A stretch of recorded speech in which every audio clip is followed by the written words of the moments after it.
नमस्कार दोस्तों, थूली the blogger में आप सबका फिर से स्वागत है। दोस्तों आज मैं आपको चिट्ठी लिखना सिखाऊंगी। जी हाँ, और वो चिट्ठी भगवान को लिखनी है। वो कैसे लिखनी है, वो सारी चीज़ें मैं आप लोगों को बताऊंगी। देखिए, अक्सर क्या होता है ना कि हम अपनी गलतियों को समझ नहीं पाते कि हमसे गलती कहाँ हो रही है।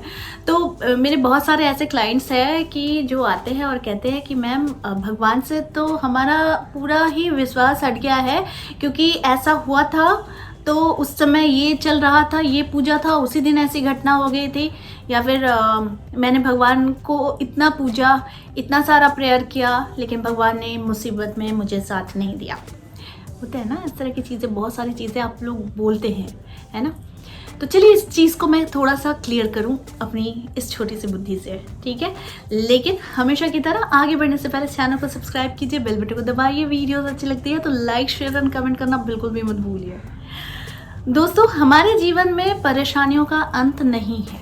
कोई इंसान कह दे कि मैं सर्व सुखी हूं तो ये सबसे बड़ी मिथ्या है, क्योंकि कोई इंसान सर्व सुखी नहीं हो सकता। एकमात्र वो इंसान ही सर्व सुखी हो सकता है जिसने जीवन के रहस्य को जान लिया हो, यानी अपने अंदर भगवान को जान लिया हो।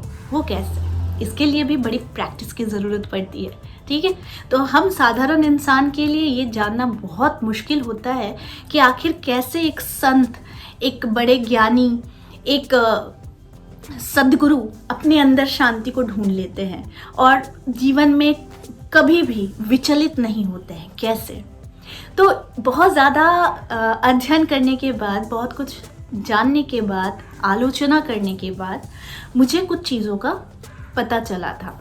तो वो पता चलने के बाद मैंने सोचा ही था कि इस पर एक वीडियो ज़रूर बनाऊंगी कि कैसे अपने जीवन को हम स्थायी सुखी कर सके, स्थायित्व दे सके कि हम सुखी हैं। देखिए, सबसे पहली चीज़ है कि जीवन में अगर हमेशा हम कंप्लेन करते हैं, शिकायत करते हैं, तो वो जीवन में बहुत सारे शिकायत और भी लेकर आ जाएंगे। या तो लोग आपसे परेशान होंगे, या फिर आप किसी से परेशान होंगे, या फिर कहीं ना कहीं से आपके अच्छे करने के बाद भी परेशानियां आपके पास आते रहेंगी, हवा के झोंके की तरह, है ना। तो ऐसा इसलिए होता है कि समहाउ हम भगवान की एनर्जी को समझ नहीं पाते हैं। ये एक शक्ति है, ठीक है। ये शक्ति हमारे मार्गदर्शन के लिए है।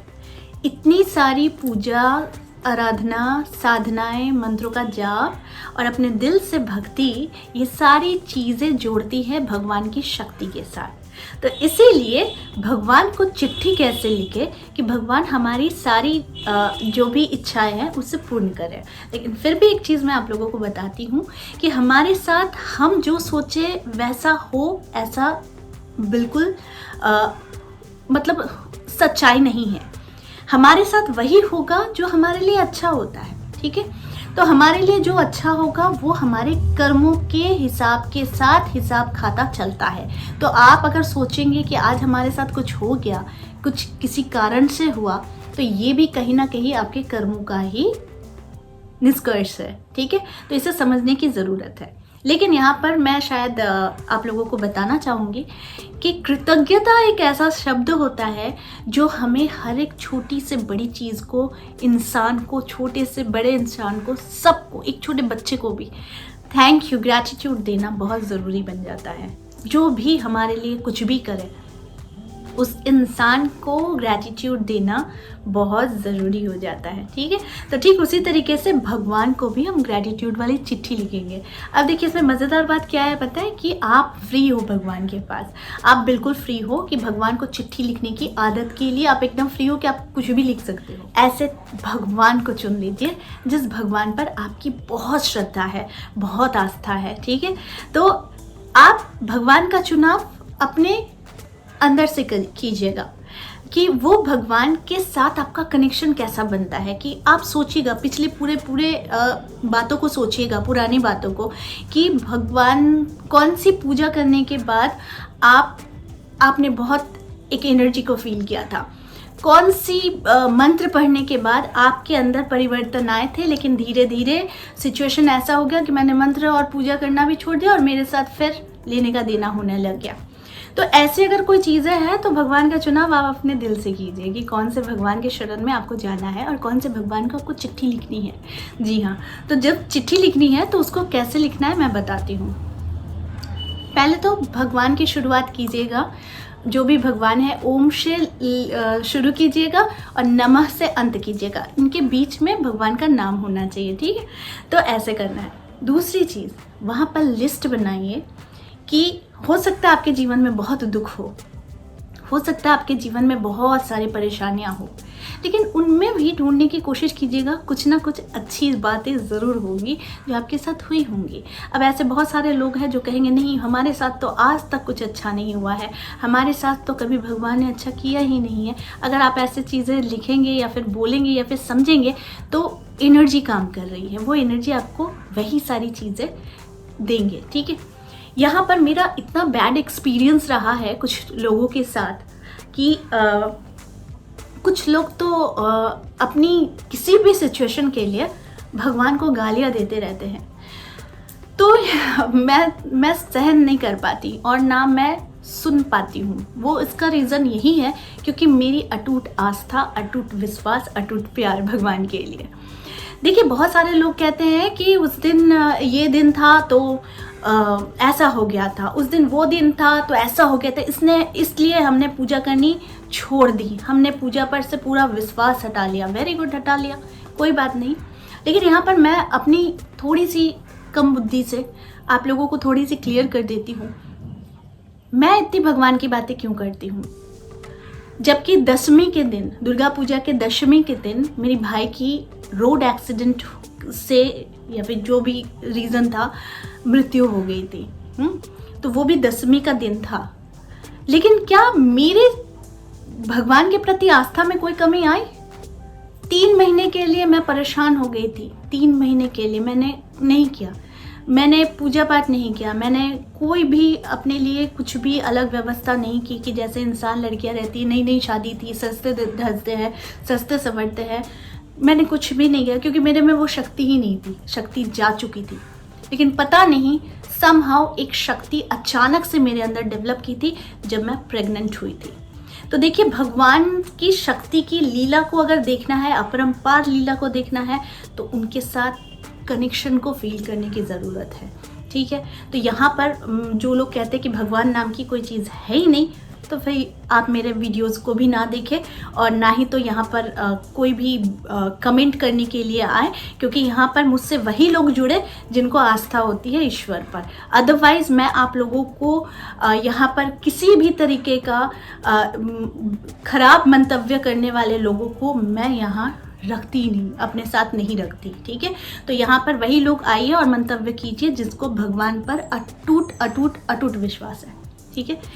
तो यहाँ पर करना क्या है, बहुत ख़राब समय है, बहुत आपने पेनफुल समय देखा है, जीवन में अच्छी चीज़ें नहीं देखी है या फिर हुआ भी नहीं है, लेकिन फिर भी बहुत सोच कर, एकदम कोई हड़बड़ी नहीं है, 2 दिन लीजिए, 3 दिन लीजिए, ध्यान से सोचिए, समय लेकर सोचिए कि आज तक कुछ ना कुछ तो अच्छाई आपके साथ हुई होगी। चलो उसके लिए भगवान को थैंक्स कह दें।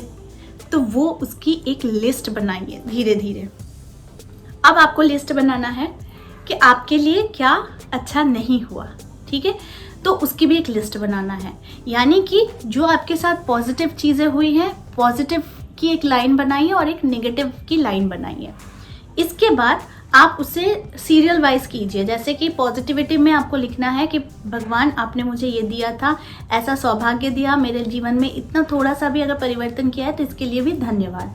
अगर आपको कुछ नहीं मिला है तो उसके लिए कि मैंने आपसे मांगा था लेकिन किसी कारणवश हो सकता है वो मेरे लिए सही ना हो या फिर वो मेरे लिए अच्छी ना हो, इसलिए आपने उस समय, जिस समय मैंने मांगा था, आपने मुझे नहीं दिया। अब ये आप पर है कि अगर वो फिर भी अच्छी होगी तो वो मेरे जीवन में किसी ना किसी रूप से आएगी। अगर वो मेरे लिए सही नहीं है तो मेरे लाख कोशिश करने के बाद भी वो चीज़ें मेरे पास नहीं आएंगी। तो देखिए, ऐसी शक्ति को हम नकार नहीं सकते हैं कि जो हमारे लिए अच्छी है वो हमें भगवान ज़रूर देते हैं, ज़रूर ही देते हैं। भले आपको इंस्टेंट ना मिले लेकिन वो आपको मिलेगा ज़रूर, ठीक है। दूसरी बात, जब आप भगवान को थैंक यू की लिस्ट बनाते हैं तो आप ऑटोमेटिकली फील करेंगे कि आपके अंदर की जो वाइब्रेशन है, यानी पॉजिटिव वाइब्रेशन है, वो धीरे धीरे इंक्रीज हो रही है, यानी कि आप अपने जीवन में अच्छी चीज़ों को देखना शुरू कर रहे हैं। बैड चीज़ों को जब लिखते हैं, यानी कंप्लेंट्स होती है कि आप कुछ शिकायत कर रहे हैं, तो वो धीरे धीरे आपके आपके जो वाइब्रेशन को है उसे लो कर रही होती है, तब आपको याद होती है कि आपके साथ ये हुआ है, ठीक है। जैसे ही आपकी डाउन होने लगे आपकी एनर्जी, तुरंत अपने आप उस लिस्ट को पढ़ना शुरू करो जिसमें आपने उसी पेज में जैसे आपने पॉजिटिव चीज़ें लिखनी शुरू की है, ठीक है। तो किसी किसी के जीवन में ना सब चीज़ परफेक्ट नहीं होती है। जैसे किसी के लाइफ में अगर शादी बहुत परफेक्ट है तो जॉब अच्छी से नहीं, किसी के पास पैसा बहुत है तो उसके पास हो सकता है शांति नहीं होगी। तो सबके जीवन में मिले जुले असर रहते ही हैं, ठीक है। तो इसीलिए भगवान पर संदेह नहीं कीजिएगा, बल्कि भगवान से डिस्कस कीजिएगा। वो कैसे? जर्नल्स लिखकर, यानी positive journals and negative journals, okay. इसके बाद लिखने के बाद आपको क्या करना है कि जैसे आप अच्छी चीज़ें को बार बार पढ़ने के, कम से कम दिन में ना 2 बार पढ़ने की हैबिट लिखिए कि जो आपने भगवान को थैंक्स दिया है और जो आपने कमी को महसूस किया है उसे भी एक बार पढ़िए। फिर जैसे आप कमी को पढ़ते हैं ना तो वो आपकी वाइब्रेशन लो होने लगती है, तो तुरंत फिर उसको पढ़ना शुरू कीजिए पॉजिटिव चीज़ों को। तो इससे क्या होगा कि आपका जो ये सर्कल बन रहा है, यानी आप एक बार पॉजिटिव चीज़ों को पढ़ रहे हैं, आप एक बार नेगेटिव चीज़ों को पढ़ रहे हैं, तो धीरे धीरे इसका मिक्सचर बनता है। फिर इसके बाद जो आउटपुट आता है वही होता है आपका एक्चुअल रिजल्ट। यानी कि आप जीवन में अगर पॉजिटिव चीज़ों को 1000 नेगेटिव चीज़ों में से भी अगर पॉजिटिव चीज़ों को चुन लेते हैं तो धीरे धीरे आप देखेंगे आपके अंदर बरकत होनी शुरू होगी, यानी कि आपकी सोच में बरकत होगी। फिर आप धीरे धीरे जीवन में बहुत से खराब चीज़ों को भी छोड़कर पीछे रख कर आएंगे और अच्छी चीज़ों को लेकर साथ में चलेंगे और सक्सेस की सीढ़ियाँ भी चढ़ेंगे। आप जब भगवान को लिखेंगे तो पॉजिटिव एंड नेगेटिव दोनों चीज़ों को लिखिए और लिखने के बाद खुद ही ऐसा प्रैक्टिस करते रहिए। प्रैक्टिस करते करते आप अचानक से देखेंगे कि कहते हैं ना कि ट्रेन जब अपनी पटरी पर चलती है, यानी जब वो स्टेशन छोड़ती है, स्टेशन को छोड़ने के बाद से वो अपनी स्पीड पकड़ती है ना। तो स्टेशन से ही स्पीड नहीं पकड़ लेती है। तो इसीलिए समझिएगा कि जब आप ये फर्स्ट डे प्रैक्टिस करेंगे तो ये धीरे धीरे ये प्रैक्टिस को अपने डे टू डे लाइफ में इंक्लूड कीजिए। फिर उसके बाद आपको दिखेगा कि इसका स्पीड कैसा हो रहा है। आपके जीवन में बदलाव भी आप तुरंत ही लाएंगे जब आप खुद में बहुत ज़्यादा अच्छी चीज़ें डालने की कोशिश करेंगे। तो देखेंगे सक्सेस भी आपके पास यूं ही दौड़ कर चली आएगी, ठीक है। तो आई होप आज का वीडियो आप लोगों को अच्छा लगा होगा। इस तरह के वीडियोस मैं आप लोगों तक लाते रहूँगी। आज के लिए बस इतना ही, फिर मिलेंगे एक नए टॉपिक के साथ। तब तक के लिए आप सबको मेरा प्यार भरा नमस्कार।